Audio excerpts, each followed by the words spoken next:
I woke up as the villainess in a story where I was destined to destroy myself, and the cruelest part was that I remembered everything, every page, every chapter, every moment where the heroine triumphed while I spiraled into obsession and ruin. I knew how this story ended. I knew that the man I would love would never love me back, that my desperate attempts to keep him would only push him further away, that every scheme I devised would backfire until I was left with nothing but ashes and shame. And yet, opening my eyes in this body, feeling the silk sheets against my skin and the weight of long dark hair spilling across the pillow, I also felt something else, a pull, a hunger, a terrible recognition that maybe I was always meant to be her, that maybe there was a reason I could feel her desperation like it was my own heartbeat. If you've ever loved someone who felt like poison and paradise at the same time, hit that like button because this story is going to take you somewhere dark and real, into the heart of obsession and the kind of love that destroys you from the inside out. The first time I saw him, I understood why she had fallen so completely. Adrian Castellane stood in the grand ballroom like he owned not just the room, but the very air we breathed, and maybe he did. Dark hair swept back from a face that could have been carved from marble except for the warmth in those steel gray eyes when he looked at her. Not me. Her. Elena, the heroine, the pure-hearted commoner who had stumbled into high society and captured everyone's hearts with her genuine kindness and unassuming beauty. I watched him watch her, saw the softness that transformed his usually cold expression, and felt Victoria's heart clench with a jealousy so visceral it made my hands shake. Because I remembered. I remembered every scene where Victoria plotted and schemed, where she humiliated Elena in public only to have it backfire spectacularly, where she threw herself at Adrian only to be gently but firmly rejected. I remember the final scene where she stood alone in the rain, reputation in tatters, family fortune gone, begging Adrian to look at her just once the way he looked at Elena. I remembered how he had walked past her without a word, how she had screamed and collapsed in the mud, how the story had ended with her completely broken while everyone else got their happy ending.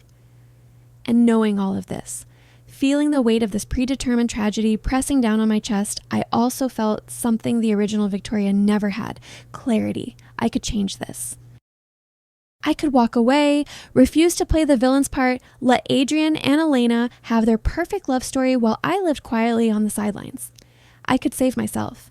But that night, when Adrian's eyes met mine across the ballroom for just a moment, something passed between us.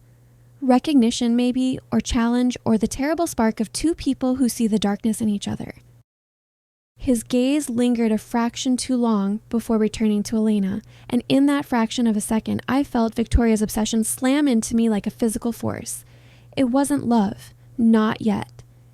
It was the addictive thrill of being seen by someone who actually looked, who didn't just see the beautiful mask but the hunger underneath, and I knew, standing there in a gown that cost more than most people made in a year, that I was already lost. Because I didn't want to be the villainess, but I understood her. I understood the desperate need to matter to someone who barely acknowledged your existence, the way rejection could become its own kind of obsession. The horrible freedom of being the villain when being the hero had never been an option anyway. The original Victoria had been cruel because she was desperate, had schemed because she didn't know how else to fight for what she wanted, had destroyed herself because losing him meant losing the only thing that made her feel alive. And I, with all my knowledge of how this would end, was walking straight into the same trap because some part of me needed to know if it would be different this time. If I could be the villainess and somehow not destroy myself in the process. The weeks that followed were a study in controlled madness. I tried at first to be different. I smiled at Elena when we passed in the hallways of the academy, offered her genuine advice about navigating society, even deflected some of the crueler gossip from the other noble ladies. She looked at me with such surprise, such hopeful gratitude, that I almost believed I could rewrite this story into something bearable. But every time I saw her with Adrian, saw the way his entire being oriented toward her like a flower to the sun, something ugly and desperate clawed at my insides. The story wanted me to be the villain. I could feel it like an invisible current pulling me toward conflict and cruelty. But more than that, Victoria's emotions were bleeding into mine. Or maybe mine were bleeding into hers. until I couldn't tell where the girl who read the story ended and the villainess who lived it began. I started finding excuses to be near Adrian, to catch his attention, to make him see me as something other than an obstacle to his happiness. I told myself I was just trying to understand him, to figure out what made him so worth destroying myself over. But the truth was darker and more honest. I wanted him to want me. I wanted to crack that perfect control and see if underneath all that honor and duty there was something raw and real that could want someone like me. He caught me one evening in the library, a place I had started haunting because I knew he studied there late into the night. I was pretending to read, but really I was watching him from behind a shelf, observing the way his brow furrowed when he was concentrating, the way he absently ran his fingers through his hair when he was frustrated. Creepy, I know, but obsession rarely cares about propriety. He looked up suddenly, meeting my eyes with an intensity that made my breath catch, and then he was walking toward me with deliberate steps. "You're avoiding the social gatherings," he said. And there was something in his voice I couldn't quite read. Concern, maybe, or curiosity. Lady Victoria, the queen of every ballroom, hiding in the library. Is something wrong? Everything about the way he said my name, the slight emphasis on lady, like it was a title I wore but didn't deserve, should have warned me off. But I was so hungry for his attention, so desperate to exist in his awareness beyond just the obstacle he had to maneuver around, that I stepped closer instead of backing away. "Maybe I'm tired of performing," I told him, and it was the most honest thing Victoria had probably ever said to him. "Maybe I want to be somewhere where I can breathe without everyone watching and judging and waiting for me to fail." He studied me for a long moment, and I saw something flicker in his eyes. Not attraction exactly, but a kind of recognition. Like he understood what it meant to carry a mask so heavy it became part of your face. For a moment, I thought maybe this was it. Maybe this was where the story could change, where I could connect with him as something other than the villainess. Then Elena walked in, her soft voice calling his name, and I watched his entire expression transform. The slight softness that had been there for me vanished, replaced by a warmth so genuine it made my chest ache. And I knew, standing there as he walked past me without another word, that I had already lost before I even began. "I want to ask you something, and I need you to be honest with me because I know some of you are carrying this weight alone. Have you ever stayed in something that was destroying you because leaving felt worse than the pain of staying? Have you ever loved someone so intensely that you lost yourself completely, and even now, you're not sure if you choose differently? Drop a comment right now. You can just type "I stayed" or "I'm still there," or even just a heart emoji if words feel too heavy. Your comment, no matter how small, tells someone else scrolling through that they're not alone in this. That their complicated feelings about toxic love aren't shameful or wrong. Sometimes just seeing that one other person understands, that one other person has walked through the same fire, that's what makes the difference between suffering in silence and finding the courage to face the truth. So go ahead, leave your comment. Let's build something real here, a space where the messy, painful truth about love isn't something we hide, but something we share. Because you deserve to be heard, and your story matters.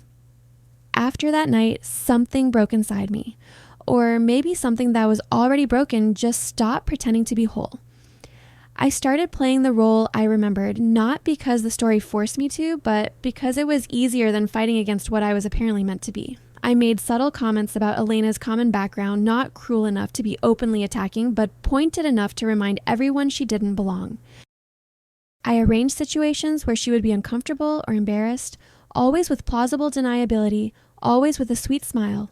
I watched Adrian's jaw tighten every time he witnessed my behavior, saw the disappointment and disgust growing in his eyes, and some masochistic part of me craved even that negative attention. At least he was looking at me. At least I existed in his world as something other than furniture. But here's what the story never showed. What I never understood when I was just a reader judging Victoria's choices from the safety of the page. Every cruel thing I did hurt me more than it hurt Elena. Every time I saw Adrian look at me with that cold disappointment, I felt something inside me wither and die. I was destroying myself in real time, becoming the monster everyone expected me to be, and the worst part was that I couldn't stop. Because stopping would mean accepting that I could never have him, that I could never matter to him, that I was always meant to be alone in this beautiful prison of silk and jewels and empty affection. The turning point came at the spring festival, exactly as I remembered it from the story. Elena was supposed to sing, a moment that would further cement her place in Adrian's heart and in society's favor. And Victoria was supposed to sabotage her, to have someone pour wine on her dress right before she went on stage, forcing her to either cancel or perform in a ruined gown.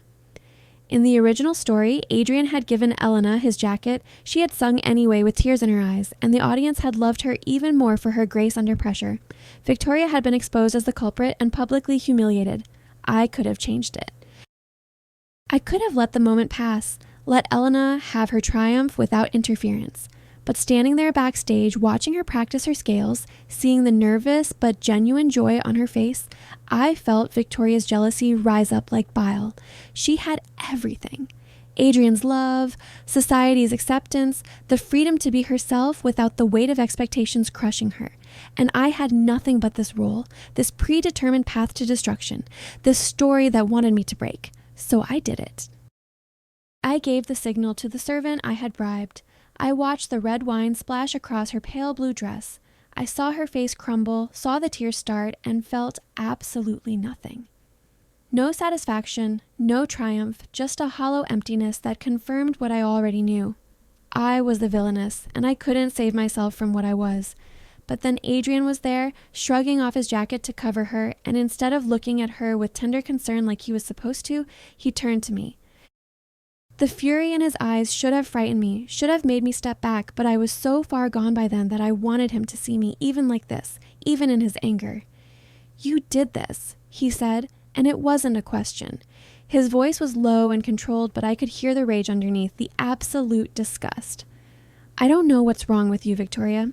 I don't know what twisted part of you needs to hurt someone as kind and good as Elena, but I'm done making excuses for you. I'm done pretending you're anything other than exactly what you appear to be. A cruel, petty, pathetic woman who can't stand to see anyone else happy." And then he said the thing that broke me completely. "You're not worth the air you breathe." Every word landed like a physical blow. I felt my face flush hot then cold, felt the eyes of everyone backstage watching this public destruction, felt the story wrapping around me like chains. This was it. This was the moment where Victoria started her true descent, where every remaining shred of dignity would be stripped away until there was nothing left but ruin. I should have felt devastated. I should have felt the crushing weight of his rejection. But instead, standing there as he turned his back on me to comfort Elena, I felt something else entirely. Rage. Pure, burning, clarifying rage. Not at him, not at Elena, not even at the story that had trapped me in this role, at myself. For playing along, for becoming the monster everyone expected, for destroying myself over someone who had never wanted me in the first place. If these stories speak to something in you, if you've lived through the kind of love that breaks you and remakes you, this channel is your space.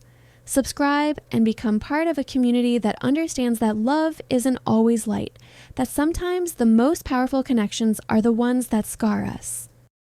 Here, we explore the psychology of toxic love, the beauty in darkness, and the strength it takes to survive when loving someone becomes the most dangerous thing you've ever done. No judgment, no simple answers, just raw, honest stories about the complicated, messy reality of human connection. Hit that subscribe button if you're ready to dive deeper into these dark, romantic journeys. This is a place where your complicated feelings about love are not only valid, but understood. That night, I stood in my room and looked at myself in the mirror for the first time, really looked, since waking up in this body. Victoria was beautiful in that cold, untouchable way that made people admire but never love. Dark hair, pale skin, eyes like chips of ice. A face that had learned early to hide any vulnerability behind practiced cruelty. And I realized something that the original story never addressed. Victoria became the villainess because that's what she was taught to be. Her mother had been cold and demanding, her father distant and critical. Love in her world was transactional, affection was currency, and showing weakness meant being destroyed. She had learned to strike first, to hurt before she could be hurt, to take what she wanted because asking nicely had never gotten her anything. And Adrian, with his noble heart and his genuine love for someone who didn't play games, represented everything she had never been allowed to be. Of course she became obsessed. Of course she destroyed herself trying to win something that was never meant for people like her. But I wasn't Victoria. Not completely. I had memories of a different life, of different choices, of knowing that you could survive rejection without burning the world down. And more importantly, I had something Victoria never had, the knowledge that this path led nowhere but destruction, and the agency to choose differently. The next weeks were the hardest of my life. I stopped attending social events where Adrian and Elena would be. I threw myself into learning about Victoria's family business, discovering that beneath the frivolous society, Lady was an actually brilliant mind for strategy and finance that had been dismissed because women weren't supposed to care about such things. I started making real connections with other nobles, not for manipulation, but for genuine alliance and friendship. I apologized to Elena, not expecting forgiveness, but needing to say the words anyway. She looked at me with such surprise and cautious hope that I almost broke down right there. I knew my apology couldn't undo the hurt I had caused, but it was a start, and through it all, I felt the story fighting me. Circumstances kept trying to push me back into conflict with Elena. Opportunities for revenge or sabotage presented themselves like gifts, and my own heart kept pulling me toward Adrian even though I knew it was poison. Obsession doesn't die just because you know it's killing you. It takes work, constant vigilance, the daily choice to not give in to the hunger that tells you just one more look, just one more interaction, just one more chance to make him see you. But then something unexpected happened. Adrian came to find me. I was in the estate library working on a proposal to expand Victoria's family trading routes when he walked in without announcement. The shock of seeing him there in my space made me freeze with my pen still poised over paper. "We need to talk," he said, and his voice was different. Not warm, but not filled with disgust either. Something more complicated. "I listened to your business proposal at the council meeting. The one about establishing new trade agreements with the eastern provinces. It was brilliant, strategic, thorough, and it would benefit dozens of families who have been struggling. I had no idea you had that kind of mind. I didn't know how to respond. This wasn't part of the story I remembered. This conversation, this moment of him seeing me as something other than the villainess, this wasn't supposed to happen. "I've had it all along," I finally said, keeping my voice steady even though my heart was racing. "You just never looked. None of you did. You saw what you expected to see, what I showed you, and you never asked if there was anything underneath." He was quiet for a long moment, studying me with an expression I couldn't read. "You're right," he said finally. "I judged you without really knowing you. I saw your cruelty to Elena, and I decided that's all you were. I never asked why, never considered that there might be more to you than the mask you wore. I wanted to laugh. I wanted to cry. I wanted to ask him if this was the story finally changing or just another cruel twist before the inevitable ending. But instead, I just nodded. I was cruel to her," I said, forcing the words out. "I won't make excuses for that. I was jealous and petty, and I hurt someone who never did anything to deserve it. You were right to despise me for that. But I'm trying to be different now, not because I want anything from you or from her, but because I realized I was destroying myself to play a role that was never going to lead anywhere but ruin." He stepped closer, and I forced myself not to move, not to show how much his proximity affected me. "Victoria," he said, and hearing my name in his voice without the edge of disgust made my chest ache. "I think I misjudged you. I think we all did, and I'm sorry for that. But I need you to understand something. My heart belongs to Elena. That's not going to change, no matter how much you change or how much I come to respect you. If you're doing this because you hope it will make me see you differently in that way, you'll only hurt yourself more." There it was. The truth I had known all along but had been avoiding. He would never love me. The story wouldn't allow it, and more than that, his heart genuinely belonged to someone else. I could become the best version of myself, could shine so brightly that the whole world saw my worth, and it still wouldn't make him want me. Because love doesn't work that way. You can't earn it through self-improvement or manipulation or even by deserving it. It's either there or it's not, and in this case, it wasn't. I know I told him and meant it. "I'm not doing this for you, Adrian. I'm doing it for me." Because I finally realized that destroying myself over someone who doesn't want me is the cruelest thing I could do to the one person who has to live with the consequences. Me. He looked at me for a long moment, something like approval and sadness mixed in his expression. "Then I'm glad," he said. "You deserve better than what you were doing to yourself. We all do." And then he left, and I was alone with the echoing silence and the knowledge that I had finally, truly let him go.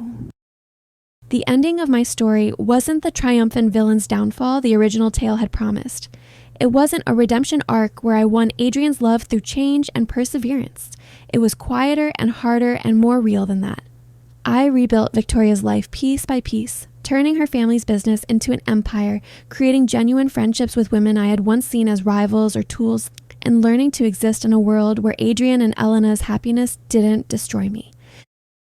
I saw them at social events sometimes, watched the way he looked at her like she hung the moon, and felt only a distant ache instead of the consuming jealousy that had once defined me. I learned that you can survive unrequited love, that you can live through being the villainess in someone else's story, that the ending doesn't have to be destruction if you're willing to write yourself a different path. But I won't lie and say it was easy. There were nights I still dreamed of what if, mornings I woke up with his name on my lips, moments when I saw him laugh and felt the old hunger rise up. Obsession leaves scars, and loving someone who doesn't love you back carves out pieces of yourself that never fully grow back. The difference was that I learned to live with those scars instead of letting them define me. The real twist came months later at a gala I had organized to celebrate the opening of new trade routes. I was standing on the balcony, looking out at the city lights and feeling something close to peace, when a voice behind me spoke. "You've changed everything," he said, and I turned to find a man I didn't recognize immediately. Dark hair, sharp eyes, a smile that held both danger and promise. "I'm Marcus Ashford," he continued, bowing slightly. "I've been watching your transformation with great interest. You've taken a family business that was stagnating and turned it into one of the most innovative trading companies in the kingdom. You've gone from society's favorite villain to one of its most respected leaders. And you did it all without compromising who you are. I'm impressed." There was something in the way he looked at me that reminded me of that first moment with Adrian, except different. Where Adrian had seen through me to the darkness and recoiled, Marcus seemed to see it and lean in. This wasn't love at first sight or instant obsession. This was recognition of a different kind. Two people who understood ambition and darkness and the complicated reality of being more than the roles others assigned them. I never got the fairy tale ending where Adrian realized I was the one all along. I never defeated Elena or proved I was better or won through schemes and plots. Instead, I got something more valuable and more painful. I got the chance to save myself, to become someone worth knowing beyond the role of villainess, to learn that you can survive loving someone who doesn't love you back if you're willing to love yourself more. The story wanted me to destroy myself. I chose to rebuild instead, and in doing that, I found that there were other stories waiting to be written, other connections to be made, other versions of myself that didn't require Adrian's love to be complete. The villainess learned to be the hero of her own story, and that ending, bitter and hard fought as it was, meant more than any fantasy of changing his heart ever could. Because in the end, the only heart I needed to change was my own. If you've made it this far in this journey with me, I hope you'll turn on that notification bell because there are more stories to tell, more dark paths to walk together, more truths about love and obsession and survival to explore. This is just the beginning of understanding that sometimes the greatest love story is the one where you choose yourself.